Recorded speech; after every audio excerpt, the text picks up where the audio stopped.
पहले दोस्तों इन पौधों के लिए हम गमला देख लेते हैं जो पॉट साइज़ मैंने लिया है। तो यहाँ पे मेरे पास ये वाला पॉट है, ये मेरे पास है 8 या 10 इंची के गमले हैं।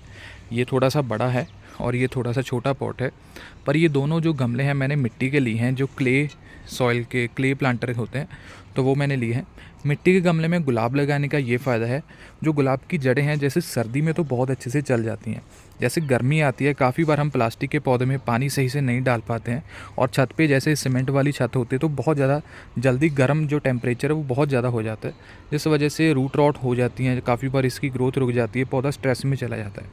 तो ऐसा मिट्टी के गमले के केस में नहीं होता है। इसके साथ जड़ें ठंडी रहती हैं और आपके पौधे की जड़ों का विकास बहुत अच्छा होगा, और पूरी तरह से जो इसकी जो बहुत सारा सॉफ्ट रूट्स होती हैं आसपास, जो फाइब्रस रूट्स होती हैं, उनकी ग्रोथ अच्छे से होगी, जिस कारण ही आपके पौधे पे अच्छे फूल खिल पाएंगे।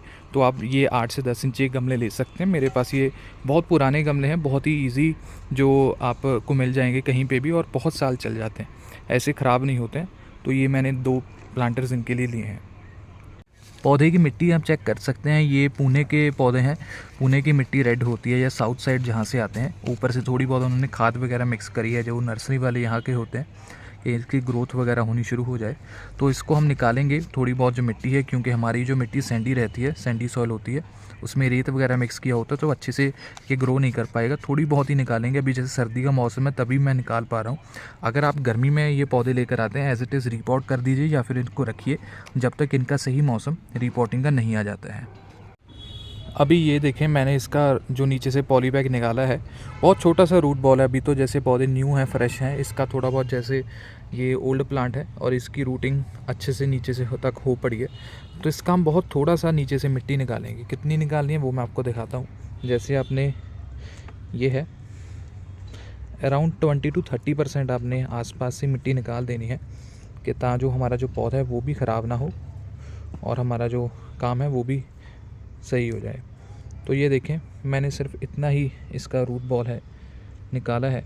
जहाँ जहाँ मुझे जड़ें नज़र आएंगी उसको मैं नहीं निकालूंगा। सिर्फ इतना हमें रूट बॉल रखना है, और आसपास की जो मिट्टी है वो मैंने निकाल दी है। निकालने का सिर्फ यही कारण था कि मुझे बहुत परेशानी रहती है, जब ये एकदम इकट्ठी होती है तो पानी बहुत ज़्यादा जल्दी से रुक जाता है, और बारिश के मौसम में ये मिट्टी है हमारे पौधे को ख़राब करती है। इस मिट्टी को फेंकना नहीं है, तो आपके पास जैसे ज़्यादा सैंडी सॉइल है उसमें मिला लीजिए। सैंड वगैरह में मिलाएंगे तो ये मिट्टी बिल्कुल सही हो जाएगी। तो ऐसे ही हम इसकी निकाल लेंगे थोड़ी बहुत, जिसके साथ हमारे जो प्लांट है ग्रो करने के लिए तैयार हो जाएंगे। इसको और ज़्यादा अच्छा पोरस बनाने के लिए, जैसे ये तो नॉर्मल गार्डन सॉइल है जो मेरे पास है, इसमें खाद वगैरह मैंने ज़्यादा नहीं ऐड करी है, तो इसीलिए हम क्या करेंगे, गोबर खाद है वो ले लीजिए। 10% मैंने क्या किया है, जो मेरे पास चावल के छिलके रहते हैं, गले सड़े जो चावल के छिलके रहते हैं, उसको पानी हम डालकर 6-7 महीने आपने अच्छे से सॉफ्ट हो जाते हैं तब यूज़ करिएगा। इसके साथ फंगस वगैरह नहीं आती है। अगर एक सेम टाइम पे यूज़ कर लेंगे जब लेकर आएंगे तब इसमें इशू आ सकता है। तो इस पौधे में हम ये डाल रहे हैं 10% चावल के छिलके हैं, बाकी गोबर की खाद। अगर आपको जैसे सर्दी का मौसम है, जो मुर्गी की खाद रहती है वो भी आप डाल सकते हैं, क्योंकि वो दोस्तों हमारे पौधे की जड़ों को बहुत ज़्यादा अच्छा न्यूट्रिशन देती है। नाइट्रोजन, फॉस्फोरस, पोटाशियम जो मेजर एलिमेंट्स रहते हैं उसमें बहुत ज़्यादा हाई मात्रा में पाए जाते हैं। पर ये देख लीजिएगा वो प्रॉपरली डिकम्पोज्ड हो। ताज़ा आप डालोगे आपके पौधे की जड़ों को जला भी सकती है। तो इसका मैंने क्या किया है, एक हिस्सा डाला है।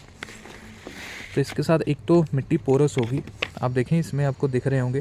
तो ये क्या करेंगे, हमारे पौधे की जड़ों में ऑक्सीजन वगैरह अच्छे से जाएगी अगर मिट्टी बिल्कुल पोरस रहेगी। तो इसका हमने मिक्स किया है। तो आपको अगर मिले तो ज़रूर करिएगा, अदरवाइज़ गोबर की खाद भी आप अगर अकेली डाल देंगे उसके साथ भी रिज़ल्ट बढ़िया मिलेगा। तो इसको मिक्स कर लेते हैं और हमारा ये फाइनल सॉइल मिक्स बन गया है। ये जैसे हम दोस्तों अभी पौधा लगाएंगे, तो जहाँ तक आपको पहले मिट्टी नज़र आ रही थी तो उतना तो आपको अंदर रखना ही है पौधा, उसके ज़्यादा ये ऊपर मत रखिएगा। जितना आपको नर्सरी जो पॉली बैग में नज़र आ रहा था उतना ही आपको अंदर रखना है। जैसे अभी थोड़ा सा बाहर है क्योंकि मिट्टी हम ऊपर से डालनी है अभी, तो इतना हम कर देंगे, क्योंकि ज़्यादा अगर नीचे दबा देंगे तब भी जाके पौधे में फंगस लग सकती है, और आपको ऊपर से मिट्टी फिल कर देनी है। सिर्फ यहाँ तक करेंगे जहाँ तक आपको पुरानी मिट्टी नज़र आ रही है। और ऐसे ही दोस्तों हमने दूसरा पौधा भी अपना लगा लिया है। थोड़ी सी मिट्टी इसमें और डालेंगे, जिसके साथ इसमें कोई एयर पॉकेट्स ना रहे, और हमारा पौधा है अच्छे से जड़ों को ग्रो कर ले। ये ध्यान रखिएगा, अगर आपको चेक करना है कि आपके पौधे की ग्रोथ नए पौधे को लगाने के बाद शुरू हो गई है, तो जब ये फूल खिलेगा इसको कट कर दीजिएगा खिलने के बाद। और यहाँ से अगर न्यू ग्रोथ साथ के साथ स्टार्ट हो जाती है, तब तो आपका पौधा अच्छे से टिक गया है गमले में और इसको आप फर्टिलाइज़र डालना शुरू कर सकते हैं। अगर आपके पौधे में कोई भी ग्रोथ नहीं हो रही है, नज़र भी नहीं आ रहा है ग्रोथ वगैरह का कोई भी टिप पॉइंट इसको कट करने के बाद, तो आपको देखना पड़ेगा। अगर आपके पौधे में रूट रॉट ना हो गया हो, या फिर काफ़ी बार जो मिट्टी में पानी ज़्यादा जमा रह जाता है, तो आप गुड़ाई वगैरह करके छोड़ सकते हो। फर्टिलाइज़र तब नहीं डालना है अगर आपके पौधे में ग्रोथ आपको ना नज़र आ रही हो। जैसे छोटे पौधे हैं, इसका थोड़ा सा ज़्यादा ध्यान रखना पड़ता है, ग्राफ्ट एरिया से ये जल्दी से सूख ना जाए, तो आप ये चीज़ का भी ध्यान रखें। ये दोस्तों 2 पौधे मैं साथ में लेकर आया था। एक तो ये वाला है, मैं आपको दूसरा दिखाता हूँ। तो ये बटन रोज़ है, जिसमें ज़्यादा इकट्ठे मल्टीफ्लोरा वैरायटी रहती है, इकट्ठे फूल आते हैं। तो इसको मैंने लगाया हुआ है और आप देखें ये बड़ा पुराना पौधा है, इस वजह से ये ग्रोथ अच्छे से कर रहा है। और ये मुझे महंगा मिला था दूसरे पौधों से, जैसे ये 150 के आसपास आपको मिलेगा, क्योंकि इसकी एज ज़्यादा है, तभी इसको मैंने 12 इंची के गमले में लगा रखा है। तो बड़े गमले में लगाएंगे तो बड़ा पौधा ही लगेगा, छोटे पौधे को बड़े गमले में ना लगाइएगा, क्योंकि काफ़ी बार मिट्टी वगैरह में पानी ज़्यादा होने की वजह से वो रॉट हो सकता है या फिर उसमें फंगस वगैरह लग सकती है। ऐसे बड़े पौधों का जिससे रूट स्ट्रक्चर अच्छा खासा होता है, तो उसको आप लगा सकते हैं। तो ये एक हमारे पास प्लांट है, और ये एक है मल्टीफ्लोरा वैरायटी, जिसमें आप देखें फूल बहुत अच्छे से आ रहे हैं। ये भी रेड कलर है, थोड़ा सा अलग सा रेड है। मुझे मल्टीफ्लोरा वैरायटीज़ इसीलिए अच्छी लगती हैं क्योंकि बिना फर्टिलाइज़र के भी आप देखेंगे फूल ये इतने सारे देते हैं कि फूल आते ही रहते हैं पूरी सर्दी गर्मी में भी इसके फूल होते हैं, क्योंकि फ्लावर का साइज़ ऑलरेडी छोटे ही होते हैं, तो इतना पता नहीं लगता। गर्मी सर्दी में सेम ही साइज़ के फूल इसमें आते रहते हैं। तो ये भी मैंने बड़े गमले में लगा रखा है। इस प्लांट का भी साइज़ अच्छा था, बड़े पॉली बैग में था, तो इसको भी आप देख सकते हो। आप भी ऐसी वैरायटीज़ लगाएं जो ज़्यादा फूल दे सकते हैं कम केयर के साथ। तो ये भी एक उनमें से एक है।